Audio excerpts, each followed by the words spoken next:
Hey guys, welcome to my channel. I'm Allie Wilkins. So today we're going to talk about forgiving other people who you feel have hurt you. So step one, I want you to give yourself a hug. Just really wrap yourself up in like a lot of love. Close your eyes, take a few deep breaths, and just give yourself a whole lot of love. Pretend that you have a blanket around you that's just enrobing you in love and healing energy. Take a few big deep breaths. Place your hands on your heart. Feel your heart. Tune into what's occurring in your heart without any judgment, just observing. How does your heart feel? What's the state of your heart? The first piece of forgiveness that we really, if you feel that somebody has hurt you, the first thing to do is just feel your feelings fully about it, right? A lot of times we try to go into the analytic mode, or what did I do to deserve this, or judgment, casting someone as a villain really quickly. And the first thing is just what's going on with you. What is happening in my body right now? I just received this news, or I just found this out, or I just, this other person disappointed me or made me sad.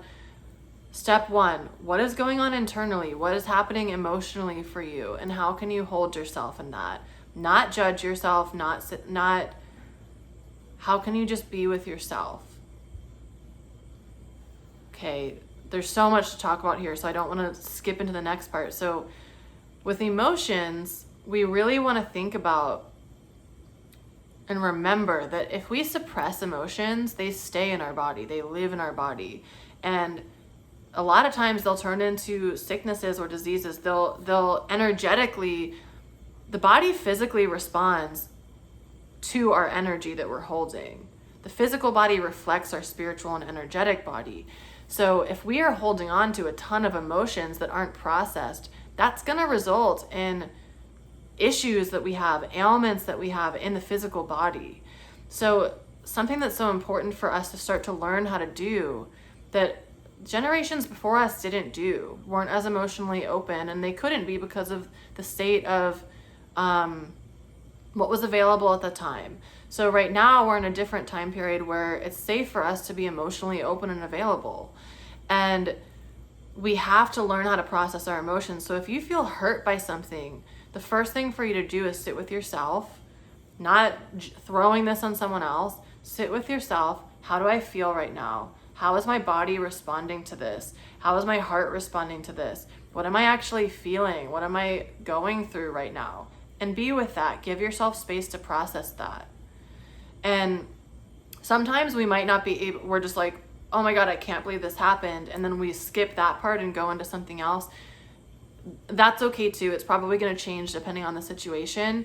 But, in general, these are some steps that you can use to follow, okay? Feel your emotions fully. Don't hide from them. Don't run away from them. Don't go do a bunch of substances to try to avoid them. Just let yourself feel it. Rip the Band-Aid off. Let yourself feel it. The next piece is to think about is what sort of perspectives do you hold about life in general? What sort of perspectives do you believe about humans and our souls and people? So I'm going to share some of mine. They don't have to resonate with you, but these really help me in not holding grudges against people, not being resentful, not being bitter, and forgiving people. So number one, I believe that everything is always happening for me. I don't believe that things happen to me. I believe that things are happening for me that allow me to grow, that allow me to experience new things and generate preferences.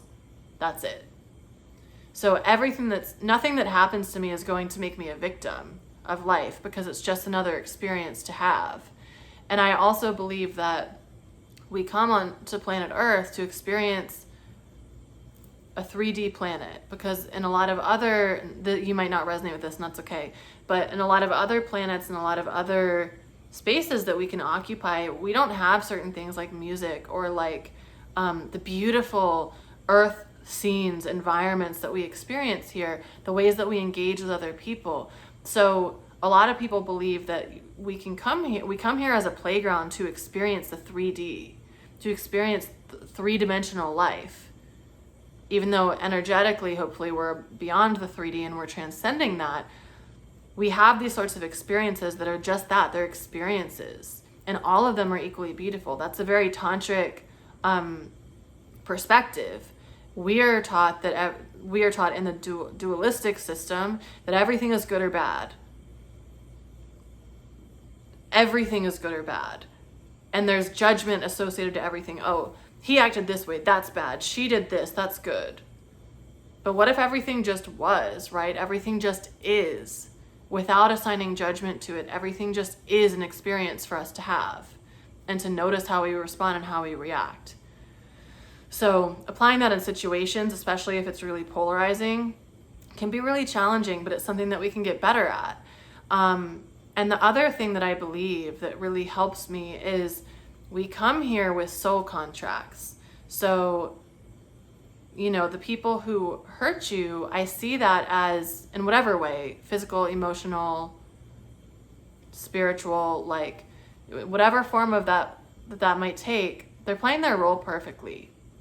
I believe that we all come here as souls and we're like, oh, okay, cool, I'm gonna teach you this thing. I'm gonna have to play the villain in this role. Like, imagine yourself up in a room in heaven or in another dimension, another lifetime, in the 0 point consciousness.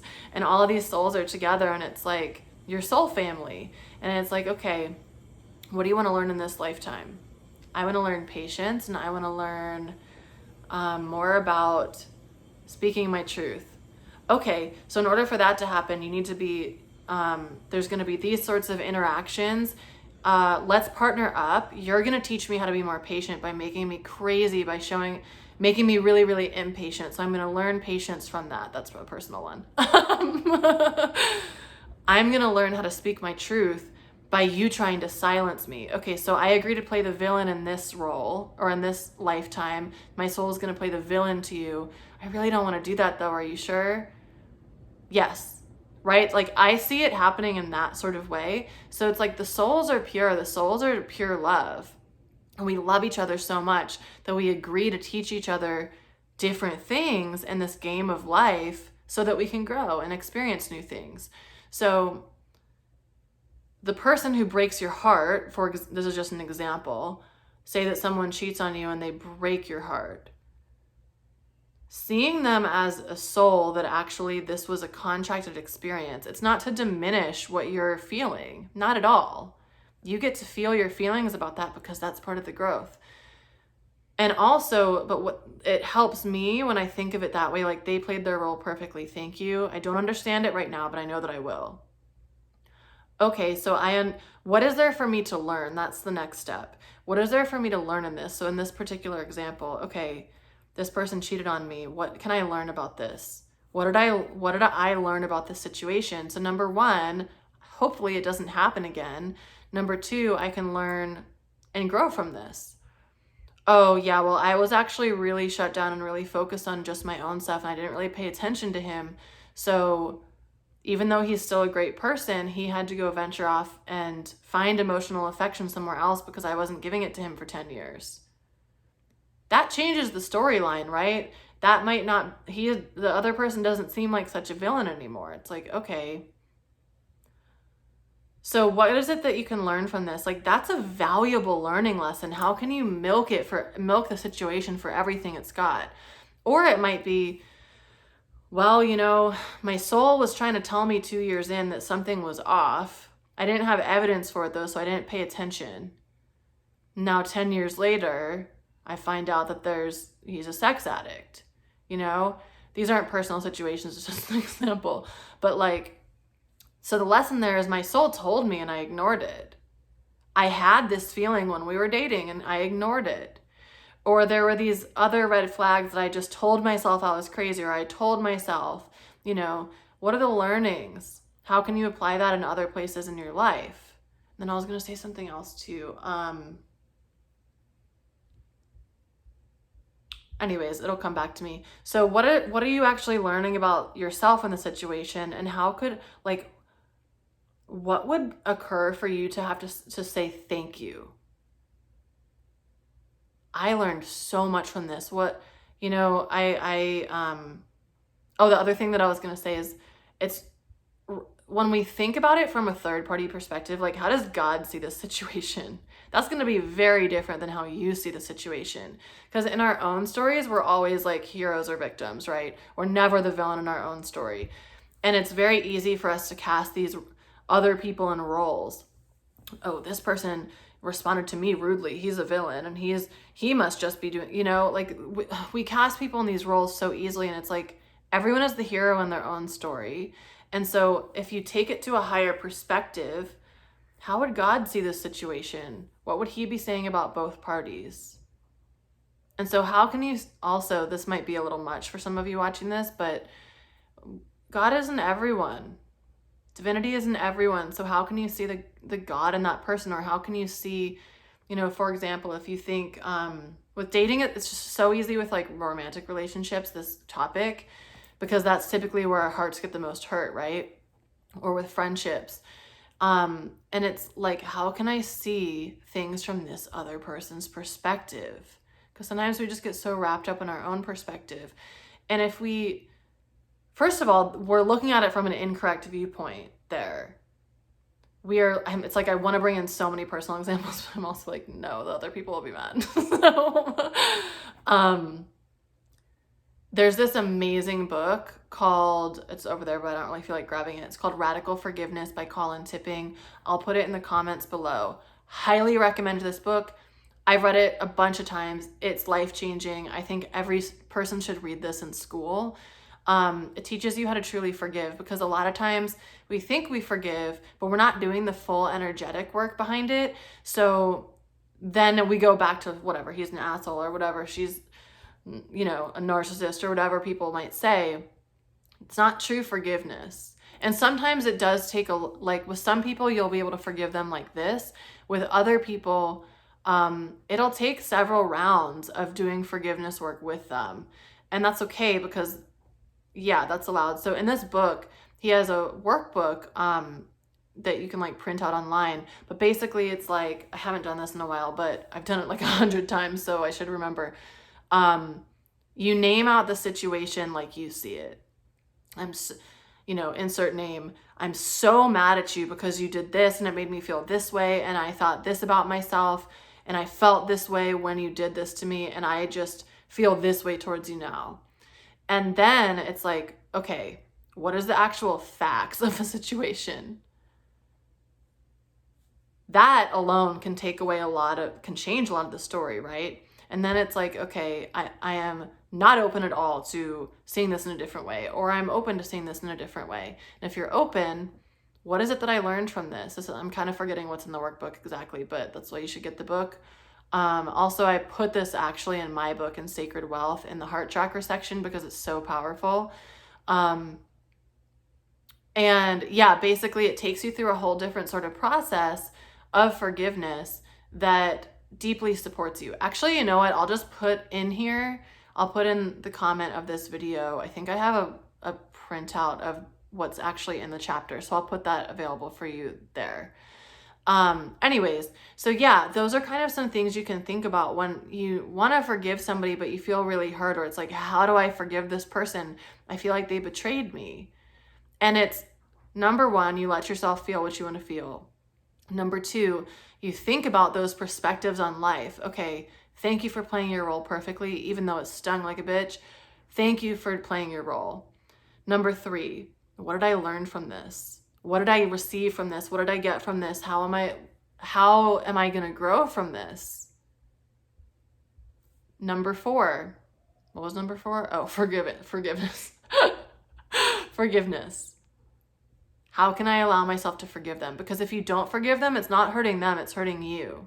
They'll energetically feel it or no, but it's hurting you. You're the one that's affecting. So forgiveness is something that is for you. It has nothing to do with the other person. So for example, if somebody did something really awful to you or violated you, you're not forgiving them to take them off the hook for what they did. You're forgiving them to free yourself. So you can utilize this with anything, a friend who betrays you, or you know, anything that you feel hurt about, really. anything that you feel hurt about, even if it's just like with the world. Like, I feel hurt by the state of the world. How can I forgive this? What am I learning from this about myself? So also, I can't remember if I said this already, but I have a video on this channel called Breaking Up with Love that's goes into this a bit deeper, specifically in relationship to romance. So you could also watch that if you're dealing with that specifically. But I hope this helps you, and please let me know in the comments what you received from this, what you took away from it, what resonated for you. And like I said, I'll put the link for Radical Forgiveness, the link for my book, and also if I can find it, I'll put the PDF of the process itself. You know what I'll do to honor Colin Tipping, because it's his material, I'll put the worksheet from his book, because it's online. I'll put that in the comments, and if you want to get my book, you can read it there too. But anyways, I hope you have a beautiful day, and thank you for watching. Thank you for subscribing to the channel, and I'll see you later. Bye.